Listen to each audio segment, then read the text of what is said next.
आकाशवाणी गोरखपुर से प्रादेशिक समाचार।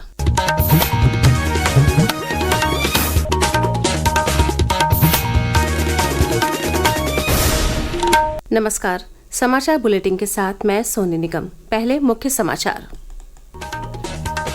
प्रधानमंत्री नरेंद्र मोदी ने लखनऊ के बादशाहनगर, बरेली सिटी और ललितपुर सहित देश के 18 रेलवे स्टेशनों पर पीएम जन औषधि केंद्रों का किया शुभारंभ। सर्वोच्च न्यायालय ने संपत्ति विध्वंस पर जारी किए दिशा निर्देश।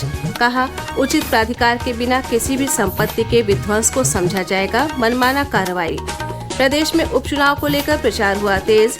भाजपा के वरिष्ठ नेता व उप मुख्यमंत्री केशव प्रसाद मौर्य और सपा प्रमुख अखिलेश यादव ने सीसामऊ विधानसभा क्षेत्र में पार्टी उम्मीदवारों के लिए की जनसभा। और केंद्रीय मंत्री मनोहर लाल खट्टर ने डेडिकेटेड कंट्रोल सेंट्रल का किया अवलोकन। कहा, सफाई के मामले में उत्तर प्रदेश प्राप्त करेगा देश में पहला स्थान। अब समाचार विस्तार से।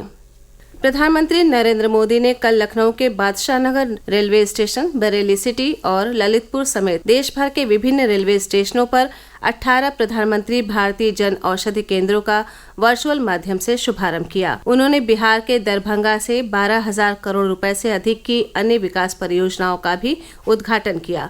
इस अवसर पर प्रधानमंत्री ने कहा कि सरकार देश में स्वास्थ्य ढांचे को मजबूत करने के लिए समग्र दृष्टिकोण के साथ काम कर रही है।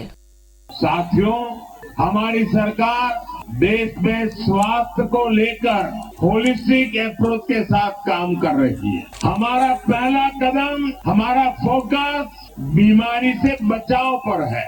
दूसरा फोकस बीमारी की सही तरीके से जांच पर है। तीसरा फोकस है लोगों को मुफ्त और सस्ता इलाज मिले और सस्ती दवाएं मिले। हमारा चौथा फोकस है छोटे शहरों में भी इलाज की बेहतरीन सुविधाएं पहुंचाना, देश में डॉक्टरों की कमी को दूर करना। और हमारा पांचवा फोकस है स्वास्थ्य सेवाओं में टेक्नोलॉजी का विस्तार करना। प्रधानमंत्री ने कहा कि बेहतर जीवन शैली को बढ़ावा देने के साथ योग, आयुष और पोषण को मुख्य स्वास्थ्य सेवाओं में एकीकृत किया गया है। हमने देश भर में 1.5 लाख से ज्यादा आयुष्मान आरोग्य मंदिर बनाए हैं। इससे कैंसर, डायबिटीज जैसी अनेक बीमारियों के बारे में शुरू में ही पता लग सकता है। आयुष्मान भारत योजना से अब तक देश में 4 करोड़ से अधिक गरीब मरीजों का इलाज हो चुका है। सर्वोच्च न्यायालय ने फैसला सुनाया है कि कार्यपालिका व्यक्तियों की संपत्तियों को ध्वस्त करके उनके अपराध का निर्धारण करने में न्यायपालिका के रूप में कार्य नहीं कर सकती है। आरोपी व्यक्तियों के खिलाफ बुलडोजर कार्रवाई को चुनौती देने वाली याचिकाओं पर एक महत्वपूर्ण फैसले में न्यायालय ने कहा है कि उचित प्राधिकार के बिना किसी भी संपत्ति के विध्वंस को मनमाना समझा जाएगा। 2 न्यायाधीशों की पीठ ने संपत्तियों के अनाधिकृत विध्वंस को रोकने के लिए अखिल भारतीय दिशा निर्देश भी जारी किए हैं। एक रिपोर्ट। सर्वोच्च न्यायालय ने कहा है कि कारण बताओ नोटिस के बिना कोई विध्वंस नहीं होना चाहिए। यह नोटिस या तो स्थानीय नगरपालिका कानूनों द्वारा निर्दिष्ट समय सीमा के भीतर या सेवा की तारीख से 15 दिनों के भीतर में जो भी बाद में हो वापस किया जाना चाहिए। नामित प्राधिकारी को प्रभावित पक्ष को व्यक्तिगत सुनवाई का अवसर प्रदान करना आवश्यक है, जिसमें सुनवाई का विवरण विधिवत दर्ज किया जाए। दिशा निर्देशों में यह भी कहा गया है कि विध्वंसक कार्रवाई की वीडियो रिकॉर्डिंग की जाए, उसे संरक्षित रखा जाए, जिला कलेक्टर को रिपोर्ट किया जाए और डिजिटल पोर्टल पर प्रदर्शित किया जाए। आकाशवाणी समाचार कक्ष से राघवेंद्र त्रिपाठी। केंद्रीय वाणिज्य, उद्योग और सूचना प्रौद्योगिकी राज्य मंत्री जितेंद्र प्रसाद ने कल मानव वन्य जीव संघर्ष रोकने के लिए पीलीभीत टाइगर रिजर्व द्वारा तैयार जागरूकता रथ बाघ एक्सप्रेस को टाइगर रिजर्व मुख्यालय से हरी झंडी दिखाकर रवाना किया। इस मौके पर श्री प्रसाद ने कहा कि जंगल किनारे के 72 गांवों में इन रथों के माध्यम से लोगों को वन्य जीवों के बारे में जागरूक किया जाएगा। लखनऊ के बाहरी क्षेत्र बंथरा बिजनौर में कल भारत तिब्बत सीमा पुलिस आईटीबीपी के पूर्वी फ्रंटियर कार्यालय का शिलान्यास आईटीबीपी के महानिदेशक राहुल रसगोत्रा ने किया।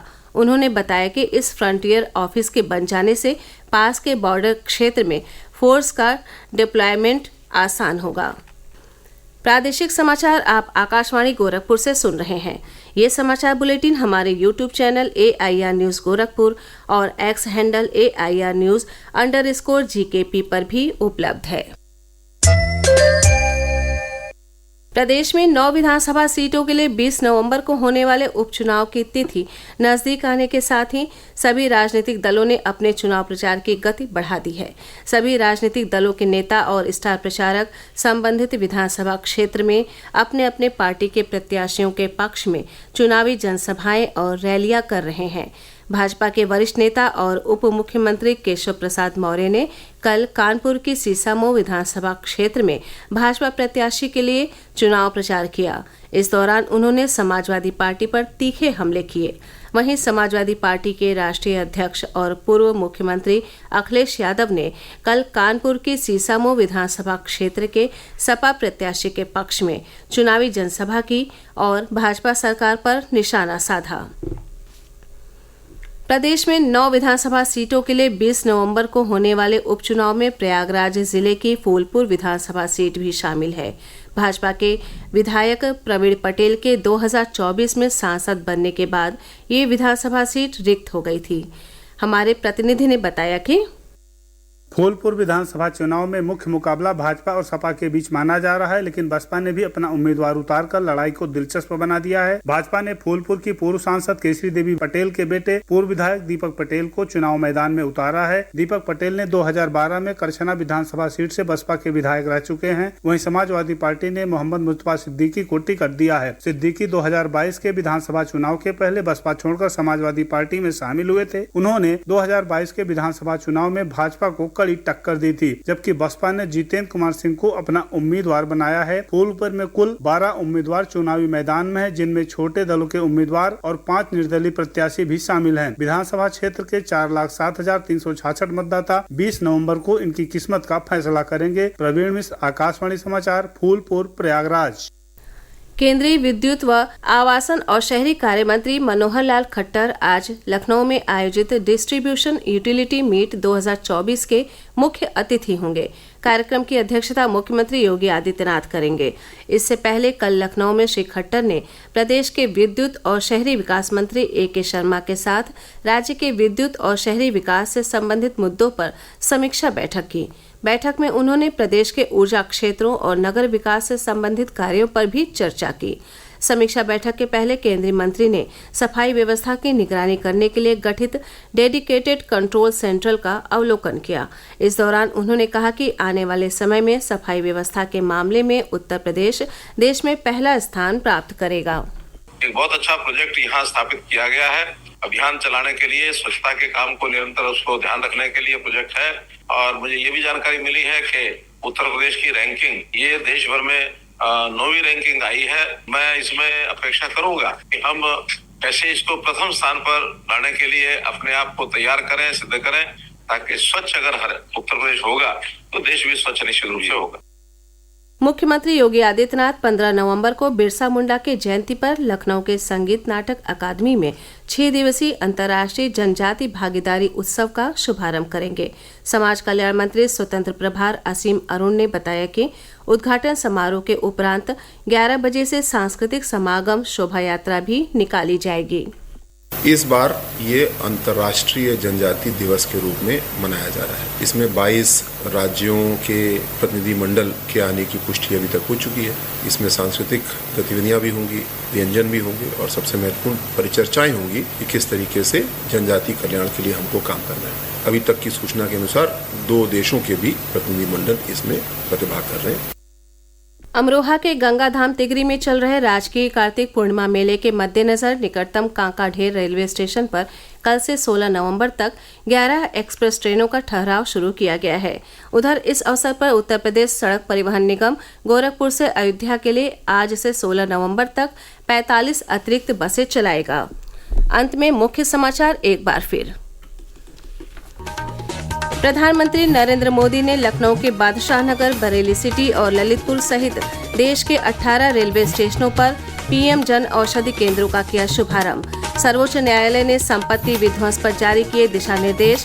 कहा, उचित प्राधिकार के बिना किसी भी संपत्ति के विध्वंस को समझा जाएगा मनमाना कार्रवाई। प्रदेश में उपचुनाव को लेकर प्रचार हुआ तेज।